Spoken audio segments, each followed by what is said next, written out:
Assalamualaikum warahmatullahi wabarakatuh. Bismillahirrahmanirrahim. Alhamdulillah. Alhamdulillahi wa kafa. Wassalatu wassalamu ala imami ahli safa wal wafa. Sayyidina Muhammadinil Mukhtaril Mustafa. Wa alihi ahli safa. Wa sahbihi ahli wafa. Wa man tabi'ahum bi ihsanin waqtafa. Amma ba'du. Saudara-saudaraku yang dirahmati oleh Allah Subhanahu wa taala. Marilah kita buka kajian kitab Wasiyatul Mustafa kali ini dengan Ummul Quran, Ummud Du'a, Suratul Fatihah. Ala hadhihi niyyah wa ala kulli niyyatin salihah wa ila hadratin Nabiyil Mustafa Rasulillah sallallahu alaihi wasallam wa alihi wa ashabihi wa azwajihi wa dzurriyyatihi wa ahli baiti ajma'in, khususan muallif kitab Wasiyatul Mustafa Syekh Abdul Wahab Asy-Sya'rani alal khas wa usulihi wa furu'ihim wa muridihim wa muhibbihim lahumul Fatihah.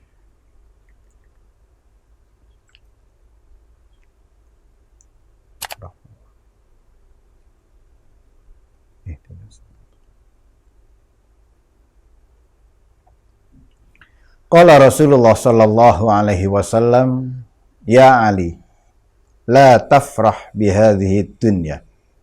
Ya Ali, la tafrah, fa inna Allaha la yuhibbul farihin. Wa alaika bil huzn, fa inna Allah yuhibbu kulla qalbin hazin.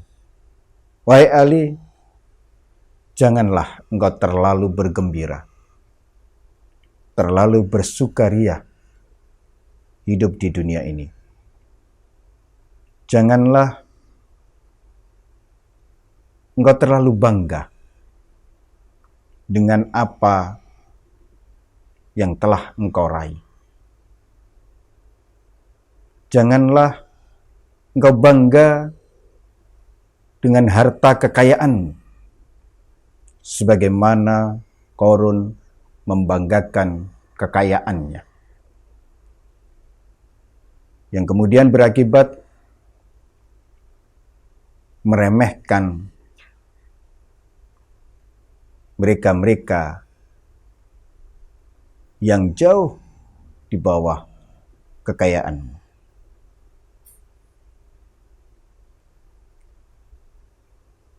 Karena orang yang terlalu bergembira hidup di dunia ini, orang yang terlalu bangga dengan duniawinya, orang yang terlalu bangga dengan harta kekayaannya, orang yang terlalu bangga dengan pangkat dan jabatannya, dan apapun yang ada pada dirinya. Kebanggaannya itu menjadikan ia tidak dicintai oleh Allah. Allah tidak menyukai orang-orang yang membanggakan diri, yang berdampak ia melupakan hak Allah.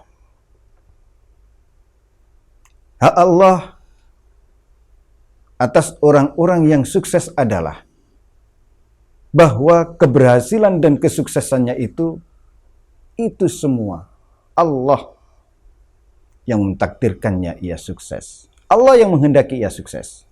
Allah yang menghendaki ia berhasil. Begitu pula dengan Qarun. Allah yang mengkayakan ia.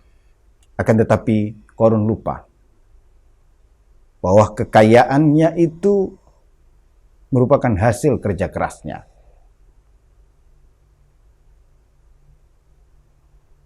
Saudara-saudaraku yang dirahmati oleh Allah Subhanahu wa taala, kekuasaan, jabatan, demikian pula halnya. Sebagaimana Fir'aun, ia membanggakan, ia terlalu cinta terhadap jabatan kekaisarannya, sebagai rajanya di negeri Mesir.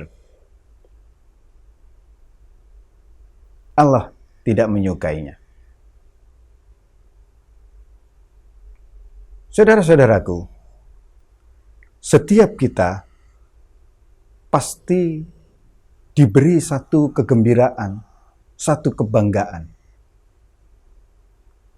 Dan yang terpenting adalah bagaimana agar kita tidak melupakan bahwa kesuksesan, raihan, keberhasilan, apapun yang ada pada kita, itu semuanya adalah milik Allah. Yang harus ditasarufkan, dipergunakan sebagaimana maksud dan tujuan Allah memberikan bentuk kenikmatan-kenikmatan tersebut. Orang yang membanggakan diri, pastilah ia membanggakan dengan hartanya, pastilah ia tidak bersedih terhadap nasib hidupnya di akhirat kelak. Membanggakan duniawi, pasti tidak bersedih terhadap nasib kehidupannya nanti di akhirat.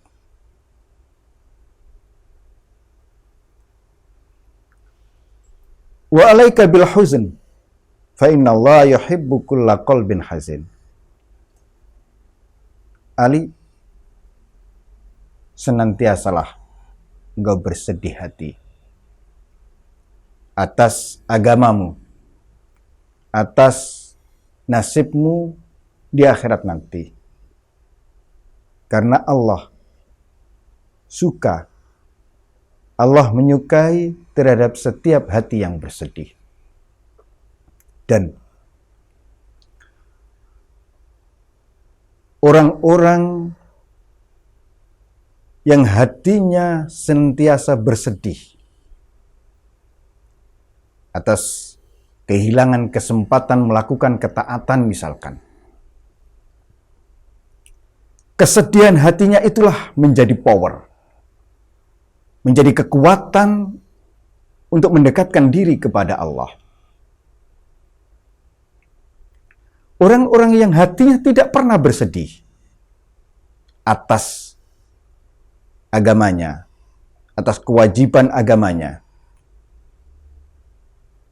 atas kehilangan kesempatan melakukan ketaatan demi ketaatan kepada Allah.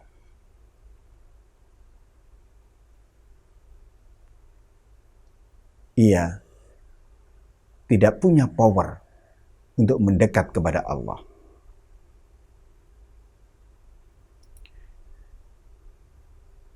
Di dalam kitab Taurat dijelaskan bahwa ketika Allah mencintai seorang hamba, Allah menancapkan rintihan, tangisan, ratapan di dalam hatinya. Allah beri kesedihan di dalam hatinya. Sedih bukan atas dunia, tapi sedih akan nasibnya di akhirat. Sebaliknya, ketika Allah membenci seorang hamba, Allah menancapkan di dalam hatinya nyanyian dan irama. Hatinya dipenuhi dengan kegembiraan demi kegembiraan. Saudara-saudaraku yang dirahmati oleh Allah Subhanahu wa Ta'ala, orang yang tidak ada sedih di dalam hatinya, berarti hatinya telah runtuh, telah mengeras. Orang yang tidak merasakan kesedihan dalam hatinya, dia tidak bisa merasakan kelezatan, nikmatnya, manisnya beribadah kepada Allah.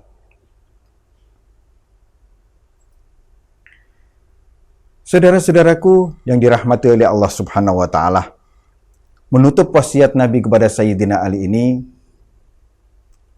kami nukilkan sebuah hadis qudsi yang tertuang dalam kitab Al-Mawaid fil Ahadits Al-Qudsiyah. Allah Subhanahu wa taala berfirman, "Wahai manusia, aku heran pada orang yang yakin akan kematian, tapi ia hidup bersukaria." Allah heran kepada orang yang yakin ia tidak akan hidup selamanya di dunia ini. Suatu saat ia akan mati. Dan kematian itu bisa datang kapan saja.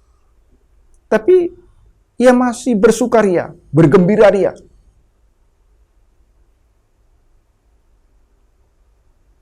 Aku heran pada orang yang yakin akan pertanggungjawaban amal di akhirat kelak, tapi ia masih asyik mengumpulkan harta kekayaan.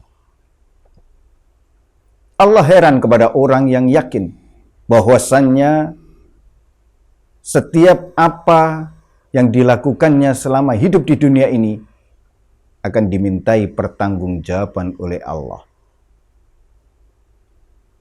Allah meminta pertanggungjawaban atas umurnya. Digunakan untuk apa saja. Akan tetapi orang tersebut menyibukkan dirinya dengan mengumpulkan harta kekayaan. Tidak menyibukkan dirinya dengan beramal untuk bekalnya nanti ketika ia harus mempertanggungjawabkan umurnya selama hidup di dunia ini. Aku heran pada orang yang yakin akan kubur. Ada nikmat kubur, ada siksa kubur. Tapi ia masih tertawa terbahak-bahak. Allah heran kepada orang-orang yang yakin bahwasannya di alam kubur nanti ia hidup sendirian. Di alam kubur nanti ada nikmat kubur, juga ada azab kubur, siksa kubur. Tapi ia tidak mempersiapkan dirinya untuk kehidupannya di alam kubur. Ia justru dipenuhi dengan kegembiraan, tertawa terbahak-bahak dan seterusnya. Aku heran pada orang yang yakin akan adanya alam akhirat, tapi ia menjalani kehidupan dengan bersantai-santai. Allah heran kepada orang-orang yang yakin bahwasannya setelah mati ini ada kehidupan lagi, yaitu kehidupan yang sebenarnya, kehidupan di alam akhirat, di mana perjalanan menuju akhirat itu sangatlah jauh. Akan tetapi orang tersebut di kehidupan dunianya, di mana dunia ini mazra'atul akhirah, sebagai tempat menanam amal perbuatan, tapi ia santai-santai saja.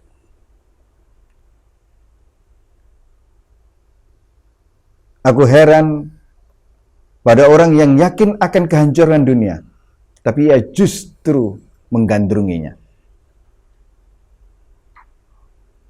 Allah heran pada orang-orang yang bahwasannya dunia ini akan hancur, dunia ini fana, dunia ini sementara.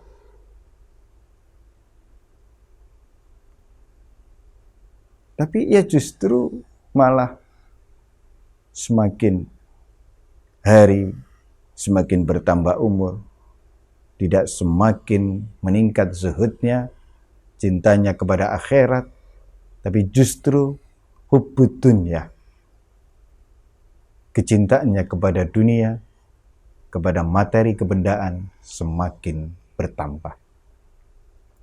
Saudara-saudaraku yang dirahmati oleh Allah Subhanahu wa Ta'ala, masih banyak hal yang harus terus-menerus kita jadikan muhasabah, kita jadikan introspeksi diri. Dari wasiat Nabi kepada Sayyidina Ali ini, dari hadis qudsi yang disampaikan oleh Allah, marilah kita ingatkan diri kita masing-masing. Kita terus-menerus mawas diri. Kita terus-menerus upaya meningkatkan iman, takwa, mahabbah, dan ma'rifat kita kepada Allah. Sehingga di dalam hidup ini kita semakin berhati-hati. Kita semakin terus upaya memanfaatkan umur kita untuk bekal kehidupan kita nanti. Semoga melalui wasiat Nabi dan hadis qudsi ini, Allah senantiasa memberikan hidayah dan inayahnya kepada kita, memberikan taufik dan pertolongannya kepada kita semua, untuk bisa dan terus-menerus meningkatkan kualitas keimanan, ketakwaan, mahabbah, dan ma'rifat kita kepada Allah. Kita diberi daya dan kekuatan istiqomah fit ta'at hingga ajal menjemput kita. Hadanallahu wa iyyakum ila sirati mustaqim wa adkhalana wa iyyakum fi zumrati ibadihi sholihin al-muslihin. Wassalamualaikum warahmatullahi wabarakatuh.